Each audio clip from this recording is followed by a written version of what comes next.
ত্রয়োদশ জাতীয় সংসদ নির্বাচন দেশটির রাজনীতিতে একটি ঐতিহাসিক অধ্যায়ের শুরু হিসেবে বিবেচিত হচ্ছে। দীর্ঘ সময় পর জনগণ স্বচ্ছ ও প্রতিদ্বন্দ্বিতামূলক ভোটে অংশগ্রহণ করে সরকার গঠনের সিদ্ধান্ত নিয়েছে। নির্বাচনী ফলাফলে বিএনপি ২১২টি আসনে জয় পেয়েছে, অন্যদিকে জামাতে ইসলামী নেতৃত্বাধীন জোট পেয়েছে ৭৭টি আসন, যা তাদের প্রধান বিরোধী শক্তি হিসেবে প্রতিষ্ঠিত করেছে।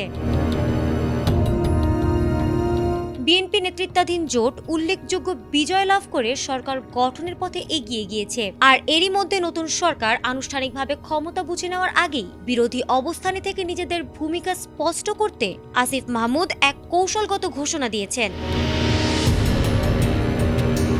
বাংলাদেশের রাজনীতিতে যেন নতুন এক অধ্যায়ের ইঙ্গিত দিয়েছে দলটি। ত্রয়োদশ জাতীয় সংসদ নির্বাচনের পর যখন নতুন সরকার গঠনের অপেক্ষা, ঠিক তখনই দলটির মুখপাত্র আসিফ মাহমুদ সজীব ভুইয়া ঘোষণা দিলেন ছায়া মন্ত্রিসভা গঠনের প্রস্তুতির কথা। রাজনীতির মাঠে যেন শুরু হলো এক নতুন কৌশলগত লড়াই।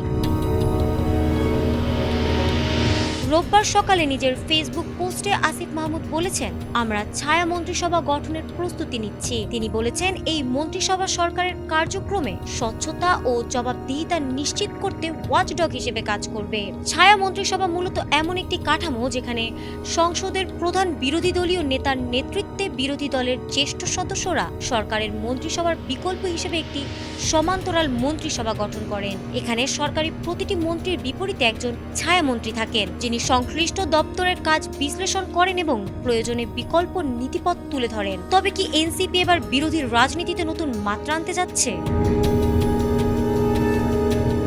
বিশ্লেষকদের মতে সংসদীয় গণতন্ত্রের ছায়া মন্ত্রিসভা মানে শুধু সমালোচনা নয়, বরং সরকারের প্রতিটি মন্ত্রণালয়ের বিপরীতে বিকল্প পরিকল্পনা তুলে ধরা।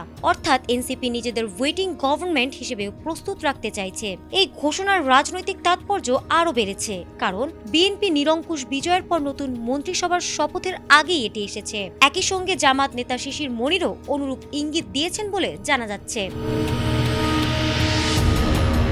উল্লেখযোগ্য, আসিফ মাহমুদ এর আগে অন্তর্বর্তী সরকারের উপদেষ্টা ছিলেন এবং গত ডিসেম্বরে পদত্যাগ করে সরাসরি রাজনীতিতে সক্রিয় হন।